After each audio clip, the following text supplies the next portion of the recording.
ಸರ್ಕಾರಿ ಹುದ್ದೆಗಾಗಿ ವಿದ್ಯಾರ್ಥಿಗಳು ಇವತ್ತು ಬೀದಿಗಿಳಿದು ಪ್ರತಿಭಟನೆಯನ್ನು ನಡೆಸುವ ಹಂತಕ್ಕೂ ಕೂಡ ಹೋಗಬೇಕಾದಂತಹ ಸನ್ನಿವೇಶ ನಿರ್ಮಾಣವಾಯಿತು.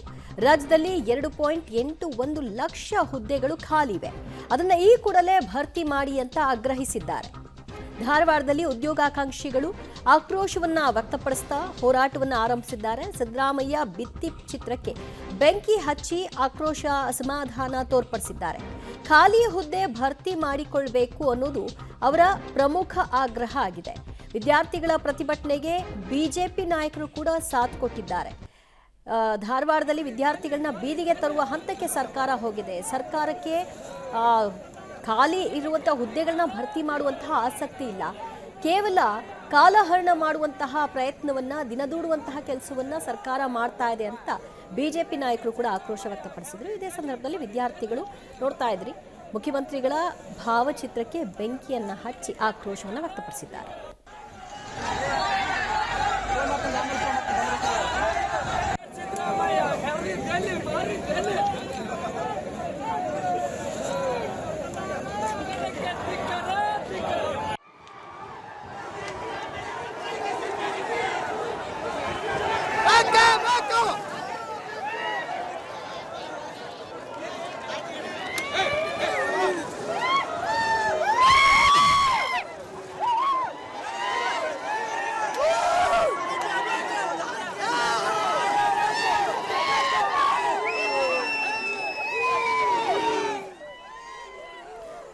ವಿದ್ಯಾರ್ಥಿಗಳ ಇವತ್ತಿನ ಈ ಪ್ರತಿಭಟನೆಗೆ ಅರ್ಥವೂ ಕೂಡ ಇದೆ.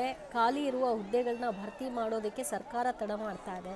ಸುಮಾರು 2.81 ಲಕ್ಷ ಹುದ್ದೆಗಳನ್ನು ಸೃಷ್ಟಿ ಮಾಡಬಹುದಾದಂಥ ಅವಕಾಶ ಇದ್ರೂ ಕೂಡ ಸರ್ಕಾರ ಅದನ್ನು ಮಾಡ್ತಾ ಇಲ್ಲ. ಹಾಗಾಗಿ ನಾವು ಏನು ಮಾಡಬೇಕು ಅನ್ನುವಂತಹ ಪ್ರಶ್ನೆ ಅವರದ್ದಾಗಿದೆ. ಹಾಗಾಗಿ ಹೋರಾಟಕ್ಕೆ ಇಳಿದಿದ್ದಾರೆ. ಧಾರವಾಡದಲ್ಲಿ ಪ್ರತಿಭಟನೆಯ ಸ್ವರೂಪ ಹೇಗಿದೆ ಅನ್ನೋದನ್ನು ಕೂಡ ನೀವು ನೋಡ್ತಾ ಇದ್ದೀರಿ. ನಮ್ಮ ಒಂದು ಕೂಗನ್ನ ಯಾರು ಕೇಳಕ್ಕೆ ತಯಾರೇ ಇಲ್ಲ ಸರ್. ಯಾಕಂದರೆ ಈಗ ನಾವು ಒಂದು 4ನೇ ಸಲ ಸರ್ ನಾವು ಮಾಡ್ತಾ ಇರೋದು ಇದನ್ನು. ಅವರು ಇದ್ರ ಬಗ್ಗೆ ಒಂದೇ ಸ್ಟೇಟ್ಮೆಂಟ್ ಕೊಟ್ಟಿದ್ದಾರಾ? ಮುಖ್ಯಮಂತ್ರಿ ಅವರು ಒಂದೇ ಒಂದು ಸ್ಟೇಟ್ಮೆಂಟು ಕೊಟ್ಟಿಲ್ಲ. ಅದೇ ಯಾವುದಾದ್ರೂ ರಾಜಕಾರಣಿ ಮಗನ ಮೂವಿ ಬರಲಿ, ಅದಕ್ಕೆ ಹೋಗಿ ರಿವ್ಯೂ ಕೊಟ್ಟು ಬರ್ತಾರೆ. ಹೋಗಿ ಯಾವುದಾದ್ರು ಮೊನ್ನೆ ಕಲ್ಟು ಆ ಥರ ಅದನ್ನೆಲ್ಲ ಮಾಡ್ತಾರೆ. ಇದಕ್ಕೆ ಬಗ್ಗೆ ಒಂದು ಮಾತು ಯಾಕೆ ಮಾತಾಡಲ್ಲ ನೀವು? ಇದೇ ನಮ್ದು ಲಾಸ್ಟ್ 3 ವರ್ಷ ಇಲ್ಲಿ ಕೇಳಿ, ಇದೇ ನಮ್ಮ ಲಾಸ್ಟ್ ಶಾಂತಿಯುತವಾದಂಥ ಹೋರಾಟ. ಇದೇ ಲಾಸ್ಟು. ಇನ್ನು ನೆಕ್ಸ್ಟ್ ಮಾಡಿದ್ರೆ ಕ್ರಾಂತಿನೇ ಆಗೋದು. ಇದು ಮಾತ್ರ ನಮ್ಮ ಒಂದು ಕೂಗನ್ನ ಯಾರು ಕೇಳಕ್ಕೆ ತಯಾರೇ ಇಲ್ಲ ಸರ್.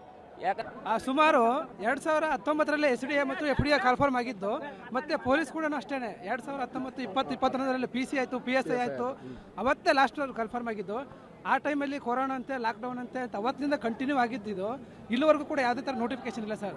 ಎಷ್ಟೋ ಬಡ ವಿದ್ಯಾರ್ಥಿಗಳು ಧಾರವಾಡದಲ್ಲಿ ರೂಮಲ್ಲಿ ಫೀಸ್ ಕಟ್ಟೋಕ್ಕಾಗದೆ, ಲೈಬ್ರರಿ ಫೀಸ್ ಕಟ್ಟೋಕ್ಕಾಗದೆ, ಇಲ್ಲಿ ಇರೋಕ್ಕಾಗದೆ ಸರ್ ಎಷ್ಟೋ ಜನ ಸುಸೈಡ್ ಮಾಡ್ಕೊಂಡಿದ್ದಾರೆ. ಹಾಗಾಗಿ ಇದು 3ನೇ ಸಲ ನಾವು ಹೋರಾಟ ಮಾಡ್ತಾ ಇರೋದು.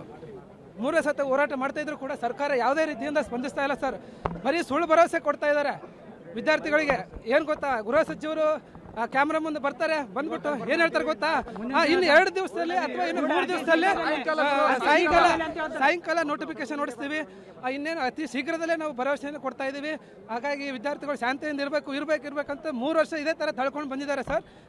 5-6 ವರ್ಷದಿಂದ ನಾವು ಇಲ್ಲಿ ಧಾರವಾಡ ಓದಾಗತ್ತೀವಿ ರೀ. ಯಾವುದೇ ಒಂದು ಕಾಲ್ಫಾರ್ಮ್ ಇಲ್ಲ. ಕೇಳಿದ್ರೆ ಇವತ್ತು ಮಾಡ್ತೀವಿ, ನಾಳೆಗೆ ಮಾಡ್ತೀವಿ, ನಾಡಿದ್ದು ಮಾಡ್ತೀವಿ ಅಂತ ಹೇಳಿಕಿಸಿನ ನಮಗೆ ಸುಳ್ಳು ಭರವಸೆಗಳನ್ನು ಕೊಟ್ಟು ಮುಂದಕ್ಕೆ ಹಾಕ್ತಾನೆ ಹೋಗ್ತಾ ಇದ್ದಾರೆ. ಮೊನ್ನೆ ರೀಸೆಂಟಾಗಿ ಹಿಂದೆ ಒಂದು ಪ್ರತಿಭಟನೆ ಮಾಡಿದಾಗ ಒಂದು 708 SDA FDA ಕರೆದಂಗೆ ಮಾಡಿ ವಿದ್ಯಾರ್ಥಿಗಳ ಏನು ಹಕ್ಕು ಇದೆ, ಹೋರಾಟ ಇದೆ, ಅದನ್ನು ಹತ್ತಿಕ್ಕಿ ಮತ್ತೆ ಇವತ್ತು ನಮ್ಮ ಜೊತೆ ಆಟ ಆಡ್ತಿದ್ದಾರೆ. ಈ ಭ್ರಷ್ಟ ಸರ್ಕಾರ ಆದಷ್ಟು ಬೇಗ ಎಚ್ಚೆತ್ತು ನಮ್ಮ ಎಲ್ಲ ವಿದ್ಯಾರ್ಥಿಗಳ ಆಸೆಗಳನ್ನು ಈಡೇರಿಸಬೇಕು, ಬೇಗ ನೇಮಕಾತಿಗಳನ್ನು ಪ್ರಾರಂಭಿಸಬೇಕು ಅಂತ ನಾವು ಕೇಳ್ಕೊತೀವಿ. ಇದು ಸರ್ಕಾರ ಯುವ ಸಮಾಜ ಜೊತೆ ಆಡ್ತಕ್ಕಂಥ ಚೆಲ್ಲಾಟ. ವಿರೋಧ ಪಕ್ಷದವರಾಗಲಿ, ಸರ್ಕಾರ ಅಲ್ಲದೆ ಆಡಳಿತ ಪಕ್ಷವಾಗಲಿ ಯಾವಾಗಲೇ ಯುವಕರ ಪರವಾಗಿ ಧ್ವನಿ ಎತ್ತೇ ಇಲ್ಲ. ಇದೊಂದು ಅವ್ರದ್ದು ಎಲ್ಲರದು ನಾಟಕ ಕಂಪನಿ ಆಗೈತೆ. ಧಾರವಾಡದಲ್ಲಿ ಬೃಹತ್ ಉದ್ಯೋಗ ಆಕಾಂಕ್ಷಿಗಳು ಪ್ರತಿಭಟನೆಯನ್ನು ಮಾಡ್ತಿರುವಂಥದ್ದು. ಸುಮಾರು ಈಗಾಗಲೇ 2 ಕಿಲೋಮೀಟರ್ ನಡ್ಕೊಂಡು ಬಂದು ಈಗಾಗಲೇ ಜೂಬ್ಲಿ ಸರ್ಕಲ್ನಲ್ಲಿ ತಲುಪಿರುವಂಥದ್ದು. ನಾನು ದೃಶ್ಯದಲ್ಲಿ ತೋರಿಸ್ತೀನಿ. ಸಾವಿರಾರು ವಿದ್ಯಾರ್ಥಿಗಳು ಕಳೆದ 1 ತಿಂಗಳಿಂದ ಕೂಡ ಪ್ರತಿಭಟನೆಯನ್ನು ಮಾಡಿ ಆಗ್ರಹಿಸಿದ್ರು. ರಾಜ್ಯ ಸರ್ಕಾರದ ವಿರುದ್ಧ ಆಕ್ರೋಶವನ್ನು ಹೊರಹಾಕಿರುವಂಥದ್ದು. ಈಗಲೂ ಕೂಡ ಅವರ ಆಕ್ರೋಶ ಕೂಡ ಹೊರಹಾಕಿ ಜೂಬ್ಲಿ ಸರ್ಕಲ್ನ ಸಂಪೂರ್ಣವಾಗಿ ಬಂದ್ ಮಾಡಿ ಪ್ರತಿಭಟನೆಯನ್ನು ಮಾಡಿರುವಂಥದ್ದು. ಅಂದರೆ ಕಳೆದ 5 ವರ್ಷಗಳಿಂದ ಕೂಡ ಯಾವುದೇ ರೀತಿಯಾದಂತಹ ಕಾಲ್ಫಾರ್ ಮಾಡಿಲ್ಲ. ಹೀಗಾಗಿ ಸರ್ಕಾರ ಕೂಡ ಉದ್ಯೋಗ ಕೊಡಲು ವಿಫಲ ಆಗಿದೆ ಅನ್ನೋ ಆಕ್ರೋಶವನ್ನು ಹೊರ ಹಾಕಿರುವಂಥದ್ದು ನಾನು ದೃಶ್ಯದಲ್ಲಿ ತೋರಿಸ್ತೀನಿ. ಈಗಾಗಲೇ ವಿದ್ಯಾರ್ಥಿಗಳ ಆಕ್ರೋಶ ಕೂಡ ಹೆಚ್ಚಿರುವಂತಹದ್ದು. ಮೌನ ಪ್ರತಿಭಟನೆಯನ್ನು ಕೂಡ ಕೆಲವರು ಮಾಡಿದರೆ, ಇನ್ನು ಕೆಲವರು ಕೂಡ ಆಕ್ರೋಶವನ್ನು ಹೊರಹಾಕಿ ಸರ್ಕಾರದ ವಿರುದ್ಧ ನೇಮಕಾತಿಯನ್ನು ಮಾಡಿಕೊಡ್ಬೇಕು ಅನ್ನೋ ಒತ್ತಾಯವನ್ನು ಮಾಡ್ತಿರುವಂತಹದ್ದು. ನಮ್ಮ ಜೊತೆಗೆ ಏನು ವಿದ್ಯಾರ್ಥಿಗಳಿದ್ದಾರೆ, ಉದ್ಯೋಗಾಕಾಂಕ್ಷಿಗಳಿದ್ದಾರೆ, ಅವ್ರನ್ನ ಮಾತಾಡ್ಸೋಣ. ಸರ್, ಎಷ್ಟು ವರ್ಷದಿಂದ ನೀವು ಇಲ್ಲಿ ಏನು ವಿದ್ಯಾರ್ಥಿಗಳು ಮಾತಾಡ್ಸೋಣ ಸರ್, ಯಾವ ರೀತಿ ಪ್ರತಿಭಟನೆ ಇದೆ? ಯಾವ ರೀತಿ ಹೋರಾಟ ನಿಮ್ದು? ನಮ್ದು ಇದು ಇಸ್ಲಾ ಫೈನಲ್ ಹೋರಾಟ, ಉಗ್ರ ಹೋರಾಟ ಆಗಬೇಕ, ಎರಡಾಗ ಒಂದು ಆಗಬೇಕ. ಈಗ ಸರ್, ಈಗ ಕಳೆದ 5 ವರ್ಷಗಳಿಂದ ಕೂಡ ಯಾವುದೇ ಉದ್ಯೋಗಾವಕಾಶ ತುಂಬಿಕೊಂಡಿಲ್ಲ. ನೀವು ಇಲ್ಲಿ ಎಷ್ಟು ವರ್ಷದಿಂದ ವಿದ್ಯಾಭ್ಯಾಸ ಮಾಡ್ತಿದ್ರಿ? ನಾವು 5 ವರ್ಷದಿಂದ ವಿದ್ಯಾಭ್ಯಾಸ ಮಾಡ್ತಿದ್ವಿ. ಇಲ್ಲಿ PG ರೂಮ್ ಕಟ್ಟಿ ಎಲ್ಲ ಕಟ್ಟಿ ಇವರು ಕಾಲ್ಫಾರ್ಮ್ ಇಲ್ಲ, ಏನಿಲ್ಲ, ಇಲ್ಲೆಲ್ಲ ಹರಾಮಿ ಇದಾಗತ್ತೈತಿ. ಇಲ್ಲಿ ಇದು ಸರ್ಕಾರ ಯುವ ಸಮಾಜ ಜೊತೆ ಆಡ್ತಕ್ಕಂಥ ಚೆಲ್ಲಾಟ. ವಿರೋಧ ಪಕ್ಷದವರಾಗಲಿ, ಸರ್ಕಾರ ಅಲ್ಲದೆ ಆಡಳಿತ ಪಕ್ಷವಾಗಲಿ ಯಾವಾಗಲೇ ಯುವಕರ ಪರವಾಗಿ ಧ್ವನಿ ಎತ್ತೇ ಇಲ್ಲ. ಇದೊಂದು ಅವ್ರದ್ದು ಎಲ್ಲರದು ನಾಟಕ ಕಂಪನಿ ಆಗೈತಿ. ಈಗ ಏನಾಗಿದ್ರು, ಸರ್ಕಾರ ಪ್ರಥಮ ಬಾರಿಗೆ ಆದ್ಯತೆ ಕೊಡಬೇಕಾಗಿದ್ದು ಯುವ ಸಮೂಹಕ್ಕೆ, ಇಲ್ಲಿ ಲೀಡರ್ಗಳಿಗೆಲ್ಲ. ಇಲ್ಲಿ ಯಾವುದೋ ಆಗಿರ್ತಕ್ಕಂಥ ಇವತ್ತು 1 ಲಕ್ಷ ನೋಟಿಫಿಕೇಶನ್ ಮಾಡಲಿ, ಈ ಯುವ ಸಮೂಹ ತಂಡಗಾದತಿ. ಇವತ್ತಿರ್ತಕ್ಕಂಥ ಸಿದ್ದರಾಮಯ್ಯನವರು ಏನು ಕರ್ನಾಟಕ ರಾಜ್ಯದ ಮುಖ್ಯಮಂತ್ರಿ ಆಗಿದ್ದಾರೆ, ಇಮಿಡಿಯೇಟ್ಲಿ 1 ಲಕ್ಷ ನೋಟಿಫಿಕೇಶನ್ ಮಾಡ್ತಂತೇಳಿ ಆರ್ಡರ್ ಮಾಡಲಿ, ಯುವ ಸಮೂಹ ಎದ್ದು ಹೋಗ್ತೈತಿ. ಆದರೆ ಇದ್ರ ಯಾವುದೇ ಕಾಲಕ್ಕೂ ಇವ್ರು ನಾಟಕ ಮಾಡಿ ಹುಡುಗನ ಏನಾದ್ರು ಸಂಭಾಳಿಸ್ಬೇಕು ಅನ್ನೋದು ಏನಾದ್ರು ಇದ್ರೆ ಅವ್ರ ತಲೆಯಾಗ ಯಾವುದೂ ಕೆಲಸ ಆಗೋದಿಲ್ಲ.